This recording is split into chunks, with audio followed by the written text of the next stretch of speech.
नमस्कार बंधुरा आपनादेर सकलके स्वागत जानाई आमार चैनल नबान्नेर समाहारे। आज आबारो आपनादेर जोन्नो निये हाजिर हयेछि एकटा नतून रेसिपिर भिडियो। आजके आमि आपनादेर साथे शेयर करब एकदम नतून भावे टमेटोर आचारेर रेसिपि। आपनारा जोदि एइभावे टमेटोर आचार बा चाटनिटा बानान ताहले किन्तु अनेक दिन पर्यन्त एटाके आपनारा संरक्षण करते पारबेन। रेसिपिटा बानानोर जोन्नो एखाने आमि देखुन निये नियेछि 5टा टोटाल मीडियम साइजेर टमेटो। एगुलोर मध्य कयेकटा बड़ रयेछे और कयेकटा छोटो रयेछे। एबार एई टमेटोगुलोके देखुन एइभावे आमि लम्बा लम्बा करे केटे निये चले एसेछि। एबार एई टमेटोगुलो किन्तु भालो करे आमि अन्यदिके साइडे रेखे दिच्छि। एबार अपर दिके आमि ग्यास चालिये एकटा कड़ाई बसिए दिएछि, तार मध्य दिए दिएछि एखाने परिमाण मतो सर्षेर तेल। सर्षेर तेल दिये रेसिपिटा करछि। एबार एर मध्य दिए दिलाम हाफ टीस्पुन पाँच फोड़न, शुकनो लंका और दिए दिलाम तेजपाता। एबार एइगुलोके एकटु 15 सेकेंड मतो भेजे निচ্ছি। और एखाने आपनादेर बोले राखी आपनारा चाइले किन्तु टमेटोटा काटार परेও धुए निते पारेन, किन्तु आमी एखाने भालो करे प्रथमे धुए निये टमेटोटा किन्तु केटेछि।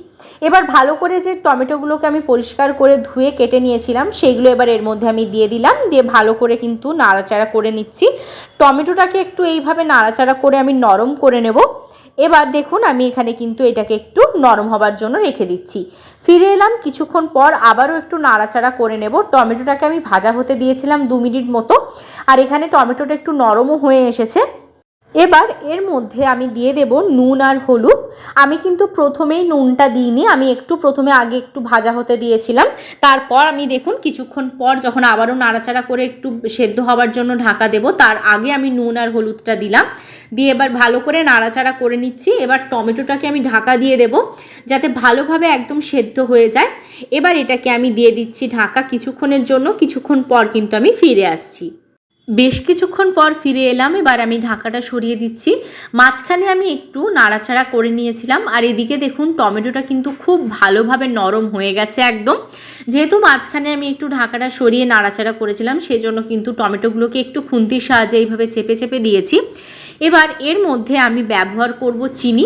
চিনির পরিমাণটা আপনারা সব সময় আপনাদের মিষ্টির স্বাদ যেমন সেই মাপের দেবেন। কেমন আপনারা মিষ্টি খেতে পছন্দ করেন, কারণ সবাই সমান পরিমাণ খেতে পছন্দ করেন না, সেজন্য আপনাদের মিষ্টির মাপ অনুযায়ী এখানে চিনিটা ব্যবহার করবেন। কিন্তু যদি আপনারা চান যে চিনি ব্যবহার করবেন না, সেক্ষেত্রে কিন্তু এখানে আপনারা গুড়ও ব্যবহার করতে পারেন, খেজুর গুড়। এবার দেখুন এখানে ভালো করে আমি নাড়াচাড়া করে নিয়েছি আর এখানে আমি দিয়ে দিয়েছি হাফ প্লেট চিনি। চিনিটা দিয়ে দেওয়ার পর নাড়াচাড়া করে চিনিটা মেল্ট হওয়া অবধি অপেক্ষা করব। অপরদিকে দেখুন এখানে আমি একটা ভাজা মশলা তৈরি করব, সেজন্য শুকনো লঙ্কা নিয়ে নিয়েছি 1 চামচ মৌরি, 1 চামচ গোটা জিরে আর 1 চামচ কিন্তু গোটা ধনে।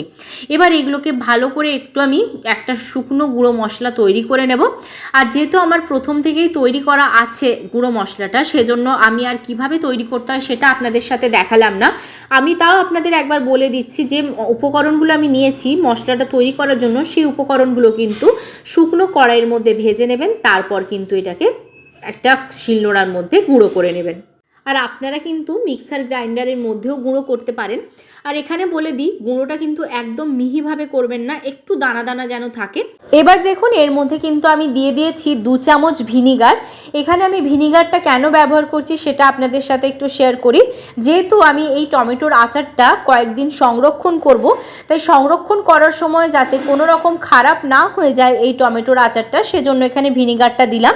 ভিনিগার দিলে যে কোনো জিনিস যদি আপনারা স্টোরেজ করেন সেক্ষেত্রে কিন্তু সেই জিনিসটা খুব ভালোভাবে থাকে, কোনো রকম খারাপ হয় না। এবার দেখুন এইভাবেই কিন্তু ঠিক এরকমই ঘনত্বটা থাকবে। এটাকে ভালো করে আমার তৈরি করা হয়ে গেছে। এবার আরেকটু নাড়াচাড়া আমি করে নিচ্ছি। তারপর এখানে আমি যে মশলাটা তৈরি করেছি সেটা দেব, দিলেই কিন্তু এটা আমার তৈরি হয়ে যাবে। এবার দেখুন এখানে যে ভাজা মশলাটা তৈরি করেছিলাম সেটাকে এর মধ্যে দিয়ে দিলাম। দিয়ে দেওয়ার পর ভালো করে কিন্তু এর সাথে আমি মিশিয়ে নিচ্ছি। মিশিয়ে নিয়ে কিন্তু এটাকে একটু নাড়াচাড়া করে নেব। এটা কিন্তু আমার একদম রেডি হয়ে এসেছে। এখানে আর কিছু উপকরণ অ্যাড করার নেই।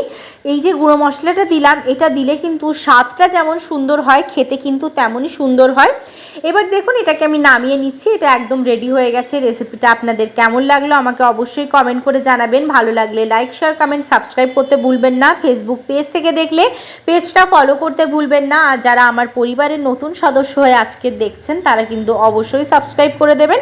ভালো থাকবেন, সুস্থ থাকবেন। আবার দেখা হচ্ছে একটা নতুন রেসিপির সাথে।